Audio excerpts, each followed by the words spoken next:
Hello, everybody. Welcome back to the Blackbird Podcast. Are y'all good? How are you feeling today? I hope you're well. I do hope you're well.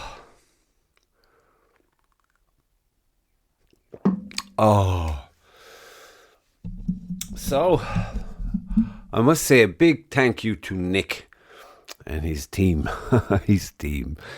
Now, we were at myself and Phelan from Red Fox Archers. We went up to Strongbow Archers Club yesterday to take part in a coaching course, level 1, for the archery. And it was hosted by Nick, and he had help from Colleen, the force of nature, and Martian was there with Owen to give their expertise. And it was a good day. It was a day well spent, very educational. Unbelievable the amount of shit I was wrong about. So I came away from it richer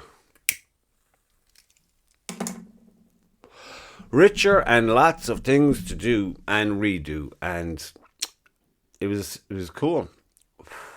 It's a cool spot that the Strongbow Archers have up there. Kind of in the middle of fucking nowhere. It's past Portlaoise.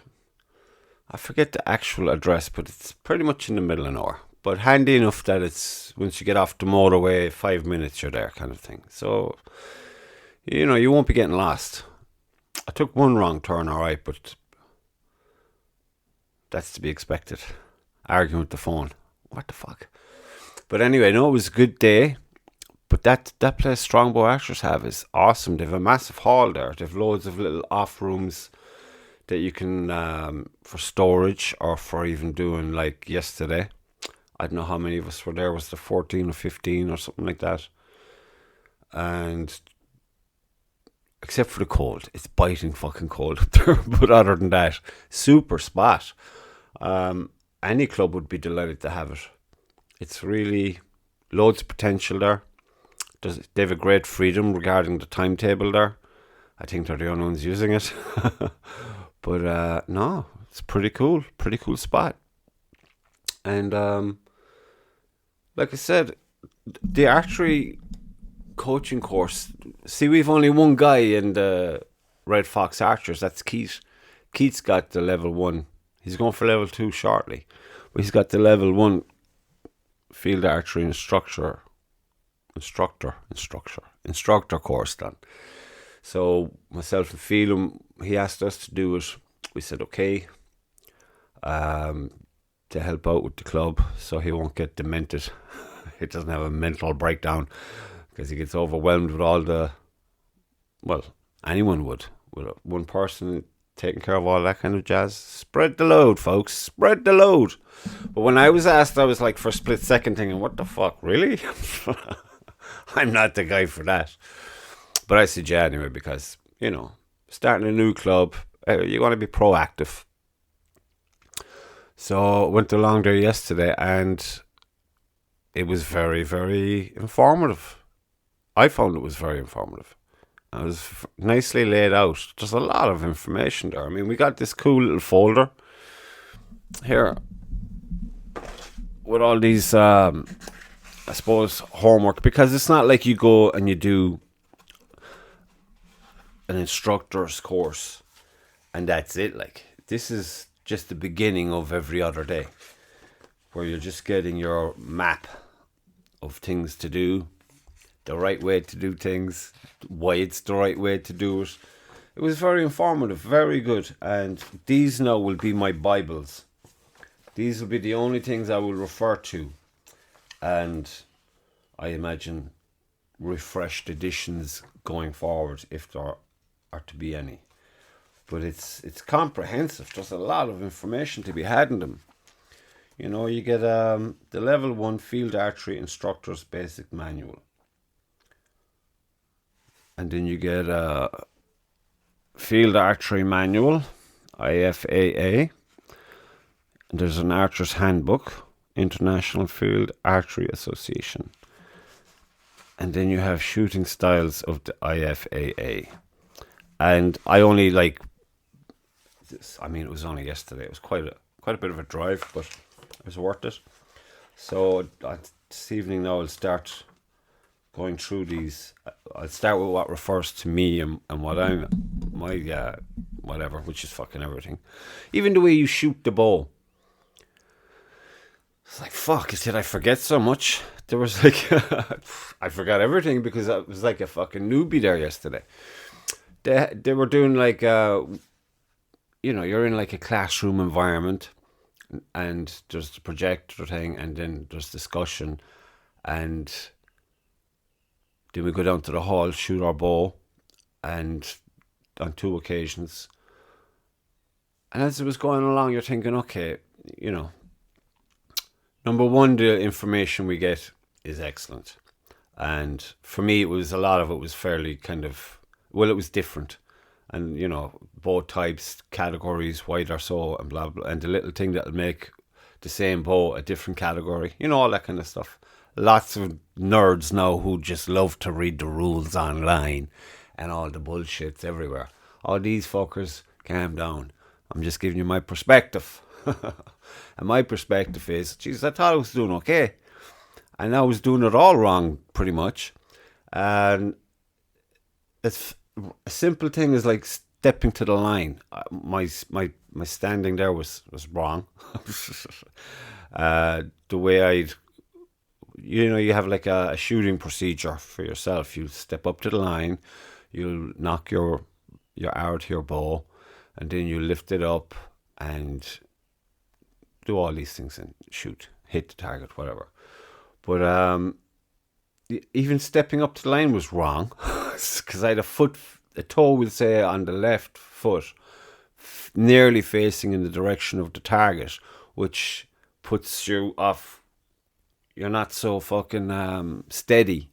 You need a good, strong foundation, obviously. It makes sense when they talk about it.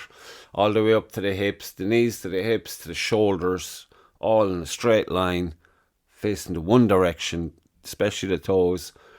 And then, the only thing you're really turning is your head.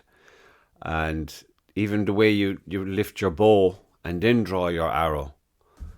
It's the way he demonstrated there now, Nick did, and it was like the first thing that popped into my mind was like, if you ever watched the Japanese traditional archery, there's some class videos online. I was watching a documentary about one particular guy, an American lad who went over, I think it was to Japan, to meet some master, and he wasn't getting it. But when the penny dropped, it really got interesting. And his explanation of his reaction and why he believes the penny dropped, and then it was very wow. But that's what I thought straight away. It was just the way he demonstrated it. That's what popped into my head, and then the way he explained why it's this way. Obviously, it's not to the extent that the Japanese guys do it, but what we'll say the Western world took from that and just kind of applied it where it made sense to us, because we're not as disciplined, are we? We're fickle fuckers. Them Japanese lads, they've got the discipline down. Fuckers are very, very, very disciplined. But anyway, so I was delighted with that because straight away it just made sense, and straight away I could apply it. So that's one thing, and then the feet is number 2. Stepping to the line is number 2, and my release is stiff as fuck. So that's number 3. But then again, it was Baltic fucking cold in there. I mean, I will bitch about it. It was Baltic. I met Neil Keeble up there. The fucker. He had this battery operated kind of jacket vest, and he had these 3 things shining here. I'm like, what's that about? And then of course it's a fucking battery heated jacket, and he's snug as a bug, toasty, and he had these kind of, I don't know, special pants for the cold. So obviously he's been there before. He knew what to expect, and he came prepared. But back to the archery. So what else? And then what we were doing was go back to the classroom, we'll say, and chit-chatting a while and going through all these things, and then back down again. And when you take 3 shots and everyone's observing you, and then everyone has to critique you, and then you have to do the same. Now, straight away, you're thinking, I don't want to critique nobody. Jesus, that's not nice. So it's like what would you call it? Not an experiment, but it's like, my fucking vocabulary's gone. But basically, yeah, it's just, you have to do this. It's nothing personal. And the guy I was watching shoot, I was like, I couldn't really explain what I was, trying to explain to him because I didn't want to hurt his feelings. And at the end, he goes, but you shot super. You were super. Except for those few things. And then he said it to Owen, because Owen was critiquing the same guy, and Owen just went like, Owen had a trum, trum, trum, trum, trum. And I was like, geez, Owen, ain't done a positive, like. But it just shows the difference. Owen he's got his, he's a coach. He's an instructor. He's experienced. So he was able to come in with that, just the facts. Bang, bang, bang, bang. Because, plamassing them isn't going to be any good. Obviously, there's a way, if you're coaching individuals, I'd imagine you have some measure of their personality, so you can tailor to them where they won't go away feeling all dejected. So that's what I was thinking. So that was a good thing to learn or to experience. And what was the other one? Oh yeah, the other one then is the second time we were in there. It was like it's like you're the coach, and the other archer will say is the student, and it's like your first time, and you go through them shooting the bow for the first time. And that was good too, because I forgot again, of course. I forgot so much. I said, yeah, hit the target, buddy. Go for it. And then like Colleen jumped out of nowhere like a little ninja. Did you mention this? Did you mention that? And I'm like, what? What? No, I didn't mention any of these things. But no, it was very good. I'm happy I went. I'm looking forward to doing part 2. Because there's so much information. You know what I mean? Even now, you just take a few weeks to kind of just digest all this. There's a workbook, I think, we have to do. And then you go back for part 2 for your level 1. And it just makes you more conscientious of going forward, of all these things. And it's delivered in such a way that it's, you can handle it, not a bother. And it wakes up the curiosity. Not that it needed to wake it up, but you know what I mean? You just get the information you feel you can trust, whereas opposed to being on YouTube or whatever, and you're getting millions of fuckers uploading stuff, and you know nothing about these people. Even though some of them are evidently idiots, a lot of them seem to be talking sense, but you can't really hang your hat on any of them.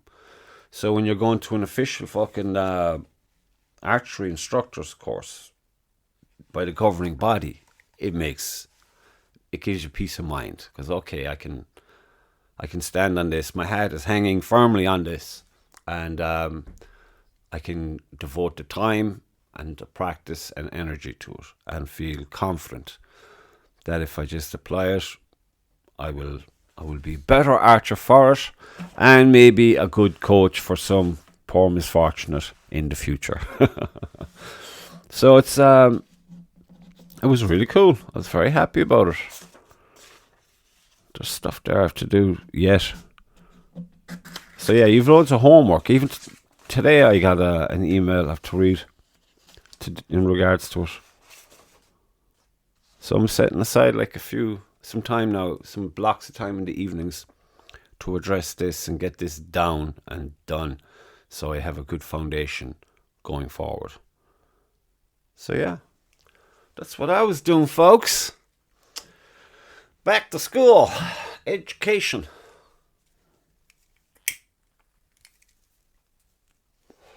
But fuck me, was it cold in that place. So that's all the archery for you.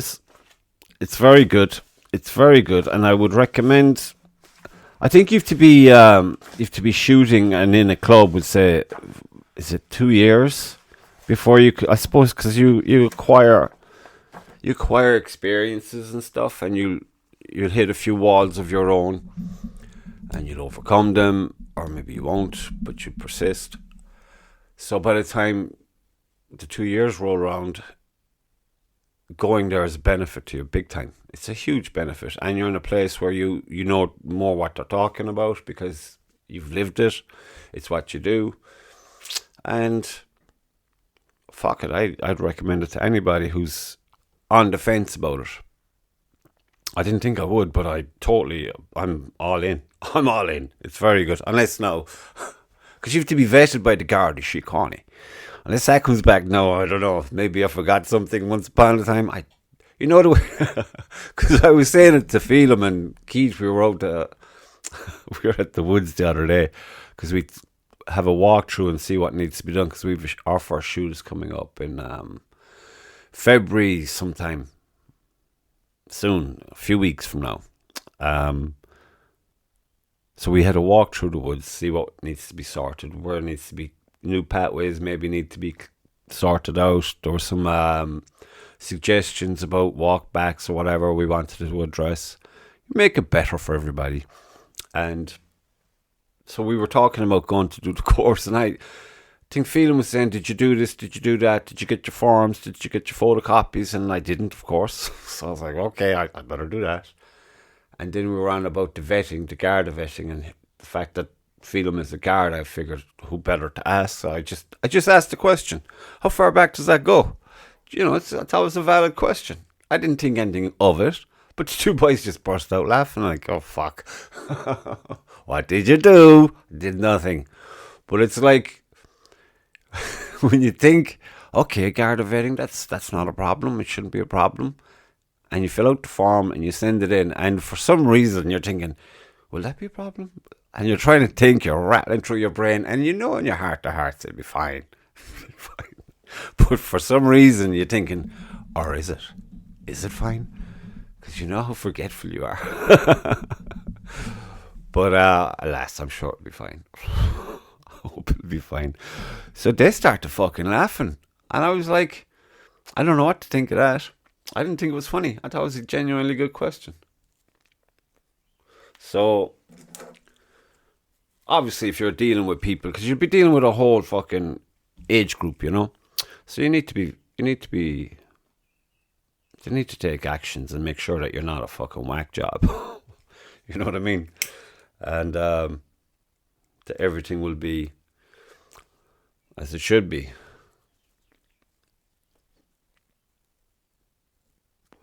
But yes, it was a very, very good day. And I'm looking forward to doing the second part of it. And I'm looking forward to getting into all these little books here. And we got some recommendations actually for some books that are out there already. Some hardbacks. So I'm going to get one or two. Just one definitely I'll be getting. Because I remember Nick was particularly enthused about that particular book. I've written it down, thankfully. It's in my van somewhere.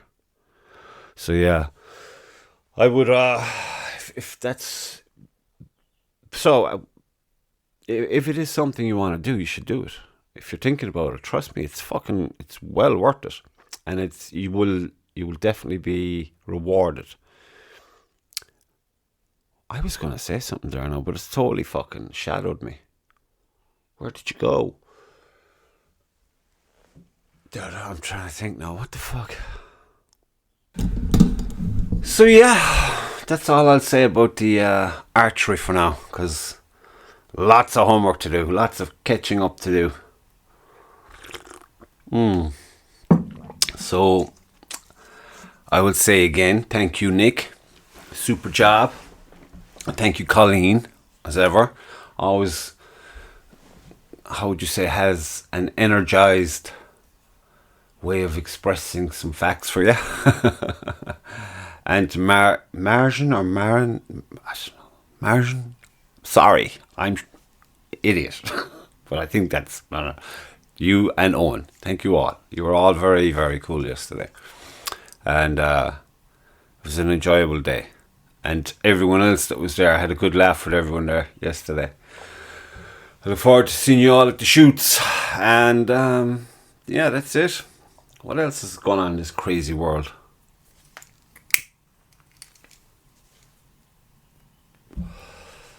What else is going on? Not much. Mr. Trump is being inaugurated. today. And there's all that racket about TikTok. I think they shut it off and put it on again.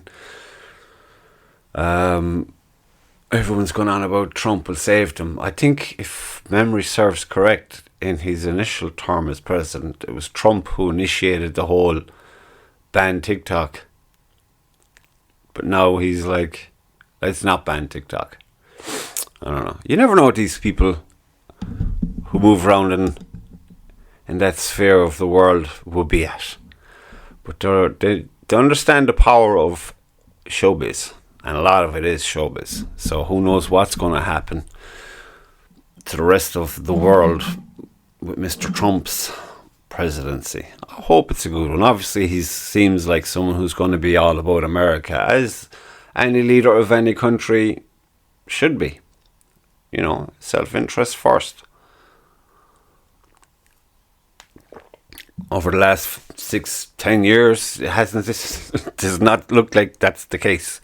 But look, who knows, folks? And Manchester United are back to shit again. Amazing. That team are amazing. I think they're like schizophrenic. They're super one day and then they're pure shit the next. So that Ruben guy has a fucking lot of work ahead of him. And that's why it's hard to talk about your club, especially when your club is Manchester United. They're fucking cunts. You've been thinking like, here we go, we've turned the corner.